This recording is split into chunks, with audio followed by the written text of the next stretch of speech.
अस्सलामु अलैकुम welcome to நித்தம் நித்தம் நெல்லுச்சோறு. வாங்க இப்போ நம்ம சேனலில் சுவையான தக்காளி சாதம் எப்படி பண்ணலான்னு பார்த்துடலாம். தக்காளி சாதம் செய்ய தேவையான பொருட்கள்: ஒரு சின்னதாக உள்ள பெரிய வெங்காயத்தை இப்படி பொடுசாக நறுக்கி வச்சுக்கிறணும். 3 பல் பூண்டை தோல் உரித்து நசிச்சு வச்சுக்கிறோங்க. 3 காஞ்ச மிளகாய், 3 பச்சை மிளகாய், சிறிதளவு கொத்தமல்லி இலை, கருவேப்பிலை சிறிதளவு, தாளிப்பதற்கு கடுகு உளுந்து. 7 தக்காளியை வெட்டி வச்சுக்கிறோங்க. இதை நம்ம மிக்சியில் அரைச்சி தான் நம்ம ஆட் பண்ண போகிறோம். சின்னதாக ஒரு தேங்காவை தலைப்பால் எடுத்து வச்சுருக்கேன். வாங்க இப்போ தக்காளி சாதம் எப்படி செய்கிறதுன்னு பார்த்துடலாம். அடுப்பில் சட்டியை வச்சு ஸ்டவ் ஆன் பண்ணிக்கிறோங்க. சட்டி நல்லா காயட்டும். இந்த தக்காளி சாதத்தில் நம்ம தேங்காய் பால் சேர்க்கறதுனால ரொம்ப டேஸ்ட்டாக இருக்கும். குழந்தைங்கள்லாம் ரொம்ப விரும்பி சாப்பிடுவாங்க. ட்ரை பண்ணி பாருங்கள். இப்போ சட்டி சூடாயிருச்சு. நம்ம இப்போ எண்ணெயை சேர்த்துக்கலாம். நான் 2 குழிக்கரண்டி எண்ணெய் சேர்த்துருக்கேன். எண்ணெய் தாராளமாக சேர்த்தா ரொம்ப நல்லாயிருக்கும். நீங்கள் பார்த்து சேர்த்துக்கிறீங்க. இப்போ எண்ணெய் நல்லா சூடாகணும். எண்ணெய் நல்லா சூடானதுக்கப்புறம் கடுகு உளுந்து போட்டு கடுகு உளுந்தை நல்லா பொரிய விடணும். அப்போ தான் நல்லா இருக்கும். அதனால் நம்ம கொஞ்சம் நேரம் வெயிட் பண்ணலாம். எண்ணெய் நல்லா சூடாகட்டும்.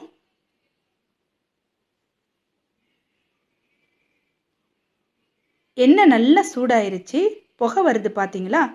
இந்த டைமில் வாங்க கடுகு உளுந்தை நம்ம சேர்த்துடலாம். கடுகு உளுந்து போட்டாச்சு.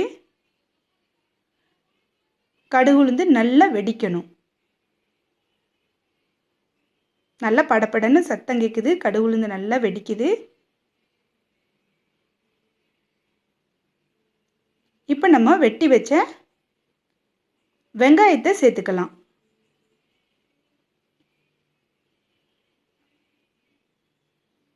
வெங்காயத்தை சேர்த்துக்கிட்டு நல்லா பொரிய விடுங்க. வெங்காயம் நல்லா பொரிஞ்சிடணும். வெங்காயம் பச்சையாக இருக்கக்கூடாது. பச்சையாக இருந்தால் டேஸ்ட்டு நல்லா இருக்காது. நல்லா வதக்கி விட்டுக்கிறோங்க.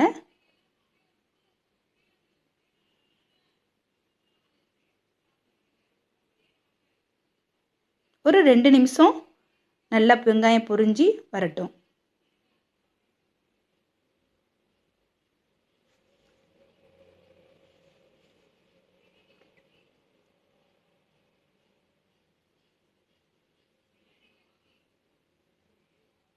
வெங்காயம் நல்லா பொரிஞ்சிருச்சு. இப்போ நம்ம காஞ்ச மிளகாவும் நல்லா பொரியட்டும். நசிச்சு வச்ச பூண்டு,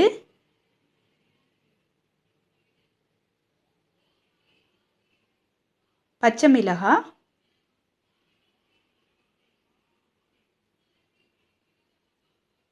கருவேப்பிலை எல்லாத்தையும் போட்டு நல்லா வதக்குங்க.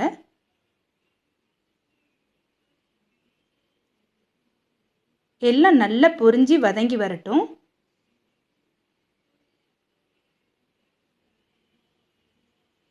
பாருங்க, எல்லாம் நல்லா பொரிஞ்சு வதங்கி வந்துருச்சு.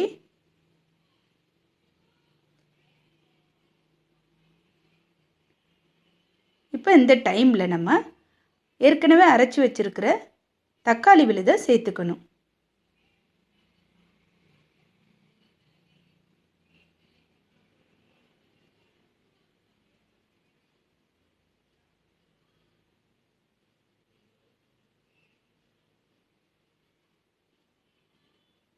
தக்காளி விழுதை இப்போ நம்ம சேர்த்துக்கலாம்.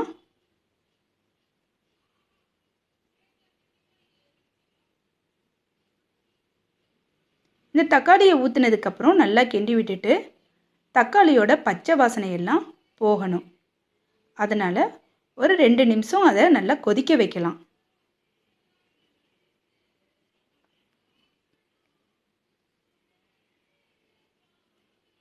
தக்காளியோட தண்ணியெல்லாம் சுண்டி வர்ற மாதிரி பார்த்துக்கணும். இப்போ நம்ம தக்காளிக்கு கூட கல் உப்பு சேர்த்துக்கிறோம். ஏற்கனவே நம்ம சாதத்தில் உப்பு போட்டு நம்ம சாதம் வச்சுருக்கோம். அதனால் கொஞ்சமாக கல் உப்பு சேர்த்துக்குங்க. பாருங்கள், தக்காளி எல்லாம் நல்லா தண்ணிலாம் சுண்டி வந்துருச்சு. இப்போ இந்த டைமில் நம்ம மிளகாத்தூள் சேர்த்துக்கலாம். காரத்துக்கு தகுந்தாற் போல் மிளகாத்தூள் போட்டுக்கோங்க.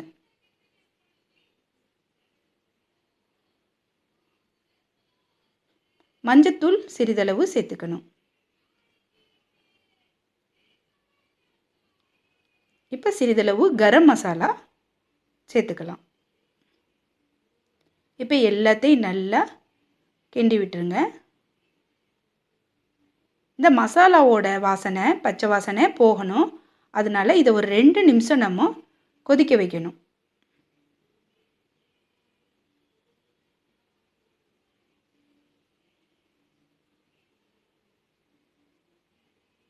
நல்லா கொதிக்குது. இப்போ மூடி போட்டுடலாம்.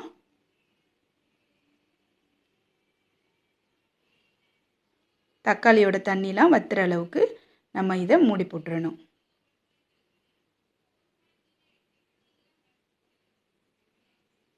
இப்போ நம்ம திறந்து பார்க்கலாம். பாருங்கள் எப்படி சுண்டி வந்துருச்சுன்னு.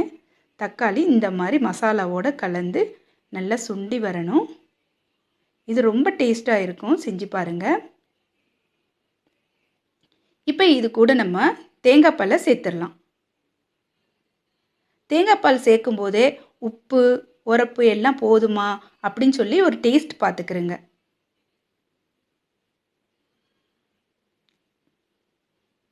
இப்போ இதை கிளறி விட்டுட்டு இந்த தேங்காய் பால் எல்லாம் சுண்டி வர்ற அளவுக்கு நம்ம மூடி போட்டு ஒரு 5 நிமிஷம் வச்சுருக்கணும்.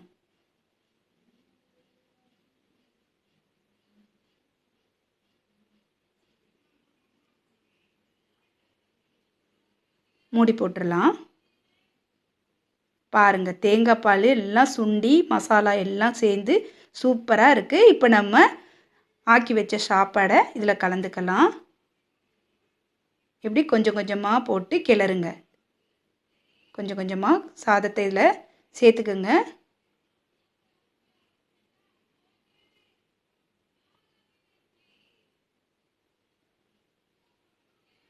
எல்லாத்தையும் இப்படி போட்டு நல்லா கிளறி விடுங்க. எல்லா பக்கம் வர்ற மாதிரி நல்லா கிளறிக்கிறணும்.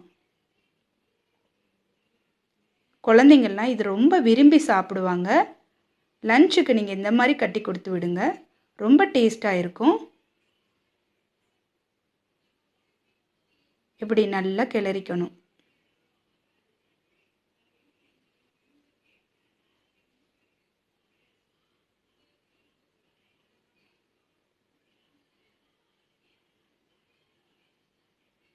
இதில் நான் கலரு எதுவுமே ஆட் பண்ணலை. தக்காளியோட கலர் மட்டும்தான். வீட்டில் உள்ள மிளகாத்தூள் போட்டதுனால இந்த மாதிரி கலரில் இருக்குது.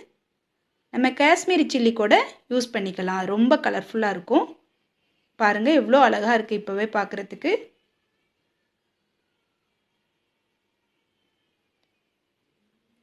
இப்போ இது மேலே நறுக்கி வச்ச மல்லி இலையை தூவிக்கணும். மல்லி இலை தூனதுக்கப்புறம் ஒரு டீஸ்பூன் அளவுக்கு நம்ம தேவையான அளவுக்கு நெய் கொஞ்சம் சேர்த்துக்கணும். தேவைப்பட்டால் நெய் சேர்த்துக்கிறங்க, இல்லாட்டி வேணாம். நெய் சேர்க்கறதுனால ரொம்ப டேஸ்ட்டாக சுவையாக இருக்கும். இப்போ மூடி போட்டு இது சிறு தணலில் ஒரு 5 நிமிஷம் வைங்க. 5 நிமிஷம் ஆயிடுச்சு. அதுக்கு முன்னாடி நம்ம சேனலில் இந்த சுவையான தக்காளி சாதம் பிடிச்சிருந்தா லைக் பண்ணுங்கள், ஷேர் பண்ணுங்கள், சப்ஸ்கிரைப் பண்ணுங்கள். மறக்காமல் பெல் பட்டனை கிளிக் பண்ணுங்கள். வாங்க இப்போ திறந்து பார்த்துடலாம். பாருங்க, சுவையான எவ்வளோ அழகாக உதிரி உதிரியாக பொல பொலன்னு இருக்குது. தக்காளி சாதம் ரெடி ஆயிருச்சு. ரொம்ப டேஸ்ட்டும் நல்லா இருக்கும்.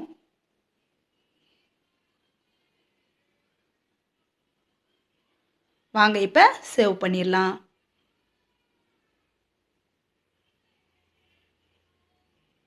பார்த்தீங்களா எவ்வளோ அழகான உதிரியாக வந்திருக்கு. தக்காளி சாதம் ரெடி.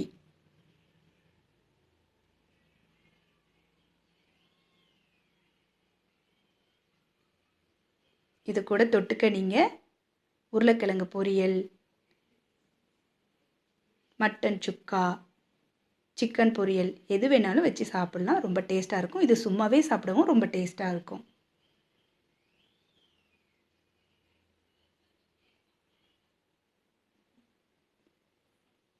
பாருங்க, இப்போ இது நீங்கள் ஒரு வாய் உண்டால் திருவாய் மலரும்.